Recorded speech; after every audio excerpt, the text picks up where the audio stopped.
cilin duhet të kryem një akt seksual në brenda një jave, por që edhe aty ka shumë kërkime që thonë, domethënë 2 herë në javë, 3 herë në javë, 1 herë në muaj. Kemi bërë publikime për çfarëdo lloj argumenti të mundshëm dhe në disa publikime thuhet që duhet të jetë diku të 2-3 herë në javë realisht, që të kesh një jetë të shëndetshme, jo vetëm të prostatës, po një jetë të shëndetshme në totalitet. Domethënë një mashkull ka nevojë që të jetë aktiv në totalitet që ndikon dhe në jetën e përditshme dhe në stilin e jetesës së tij, domethënë. Një ndër pyetjet që më vijnë shpesh sidomos nga femrat është: kam djegje gjatë urinimit dhe gjithë analizat janë në rregull, çfarë duhet të bëj, çfarë kam?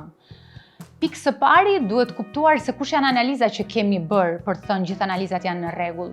Nëse kemi djegje gjatë urinimit, në shumicën e rasteve kemi të bëjmë me një infeksion të pshikës së urinës. Dhe në një infeksion të pshikës së urinës është e rëndësishme që të bëhet një analizë urine me kulturë, një kulturë analizës së urinës, ose më saktë quajtur urinokulturë. Nëse kemi një pozitivitet të kësaj analize, atëherë kemi një infeksion urinar bakterial. Ama nëse kjo analizë është negative, nuk e eviton faktin që ne mund të kemi gjithsesi një infeksion të pshikës së urinës abakteriale, domethënë jo bakteriale. Dhe në të dyja rastet janë të rëndësishme trajtimet. Normalisht në momentin që ne kemi një infeksion bakterial, marrim një terapi antibiotike. Nëse kemi një infeksion jo bakterial, shkojmë dhe marrim një terapi antiinflamatore. Pyetje tjetër që më vjen: sa herë në ditë duhet të urinoj? Është e vështirë të themi një numër se sa herë në ditë duhet të urinosh. Është më shumë e rëndësishme të kthehemi mbrapsht dhe të themi se sa shumë duhet të pim. Normalisht është e këshillueshme që të pihet 1,5 litër 2 në ditë ujë dhe në bazë të kësaj sasie lëngu që ne kemi konsumuar, normalisht kemi frekuencë të ndryshme në mënyrën e urinimit. Përgjithsisht një pshikës urinare tek femrat mban diku te 300 mililitër, kështu që përgjithsisht ndjesia për të urinuar është kur ne kemi 300 mililitër. Tek meshkujt është pak më e madhe, është gati te 450-500. Kështu që varet nga kapaciteti i pshikës së urinës, varet nga konsumimi i lëngjeve që ne kemi bërë gjatë ditës për të thënë se sa shumë kemi urinuar ose nëse është normal urinimi jonë. Për të kuptuar nëse kemi një funksion të mirë të veshkave që transmetohet në urinim, bëhet një analizë e gjakut dhe është ajo që na e thot se si funksionojnë veshkat tona. Pyetje tjetër është: partneri im ka një rënje të dëshirës seksuale dhe të ereksionit. Ka lidhje me shëndetin apo është problem psikologjik? Për të kuptuar se kush mund të jetë problemi, normalisht duhet t'i drejtohet një mjeku urolog, duhet të bëj një sër analizash për të përjashtuar të gjitha problemet organike. Ne kemi thënë që në shumicën e rasteve tek meshkujt problemet janë psikologjike, por nuk mund të etiketojmë një mashkull me deficit erektil për probleme psikologjike nëse ne nuk e kemi bërë gjithë analizat që përjashtojnë çfarëdo lloj problemi hormonal ose organik të tij. Shpeshherë vërej që njerëzit hezitojnë t'i drejtojnë një mjeku dhe hezitojnë sidomos t'i drejtojnë një mjeku urolog. Pse është e rëndësishme t'i drejtohesh një mjeku?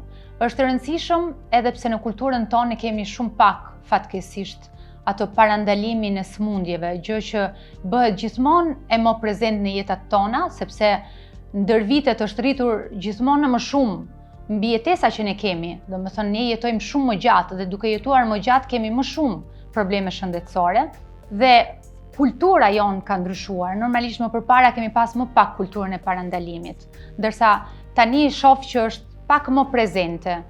Në Europë është shumë më shumë normalisht. Në Shqipëri ka filluar të jetë. Ka filluar të jetë ama e vëret në moshën e re, ndërsa në moshën më të madhe akoma hezitohet si gjë.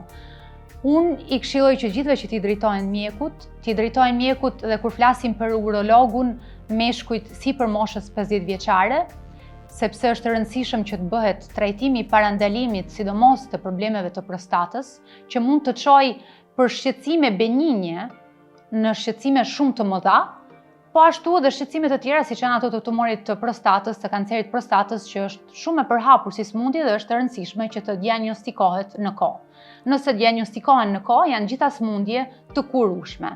Nëse diagnostikohen me vonesë, bëhet pak më problematike. Kështu që sidomos mbi këtë pjesë është shumë e rëndësishme t'i drejtohesh urologut. Gjë që vë re në gjithë këtë periudhën që kam filluar të vizitoj dhe në Shqipëri dhe të punoj në Shqipëri dhe jam shumë e kënaqur për këtë gjë, është që fatkeqësisht kam shumë pak pacient në një moshë të madhe që vinë dhe më drejtohen mua për të bërë një vizitë. Kur flas për pacient në moshë të madhe, flas për moshën 50-60 vjeçare. Ndërsa shumica e pacientëve që vinë në vizitë janë mosha 20-30, maksimumi 40 vjeç. Dhe argumenti kryesor për cilin shkojmë dhe trajtojmë është deficiti erektil, që është një argument edhe pse duket shumë i rrallë, i largët nga çdo person me cilin ti ke përballë, realisht është shumë prezent, është shumë i përhapur dhe arsyet kryesore për cilin e vëre, sidomos në Shqipëri, fatkeqësisht këtë gjën, janë gjithë mënyra e të jetuarit që kanë. Domethënë, një mashkull tipik 25 vjeçar që më drejtohet për probleme të deficitit erektil, që konsumon hashash, që pi alkool, që bën një jetë sedentare, që ka një keq ushqyerje, që shpeshherë dhe konsumon drogra që janë pak më të rënda se sa që mund të jetë hashashi. Dhe janë të gjithë faktorë që shkojnë dhe ndikojnë në sferën seksuale. Dhe janë faktorë që sado mund t'i ndihmoj me një terapi që normalisht funksionon, nuk trajton në mënyrë definitive problemin që këta persona kanë, sepse problemi kryesor është mënyrat e të jetuarit. Dhe nëse ne modifikojmë në këtë rast mënyrën e jetesës, në mënyrë të drejtë për drejtë kemi dhe një përmirësim të sferës seksuale. Dhe plus kësaj, normalisht nëse unë jap një trajtim farmakologjik një pacienti që është 25 vjeçar dhe që konsumon kokain, konsumon alkool dhe merr dhe këtë ilaçin në të njëjtin moment, e bëj më të rrezikshëm mundësinë për të pas një smundje kardiovaskulare, për të pas një infarkt, edhe pse në moshën e re është më pak prezente, kur kemi një kombinim të gjithave këtyre substancave, bëhet më i prekshëm si fenomen. Kur flasim për të rit, argumenti për cilin duhet t'i drejtohen urologut janë problemet të testikujve. Problemet të testikujve që mund t'jetë varikoceli, që çon në problem të fertilitetit, kështu që është e rëndësishme të paktën një herë të bësh një vizitë urologjike, po ashtu dhe vetë palpimi dhe vizita urologjike kur flasim për kancer të testikujve, që edhe ajo, edhe pse është më pak frekuente se sa problemet e prostatës, janë prezente, janë sëmundje që duhen prekur në kohë dhe është e rëndësishme që të bësh një vizitë për të kuptuar nëse je drejt atij problemi apo jo.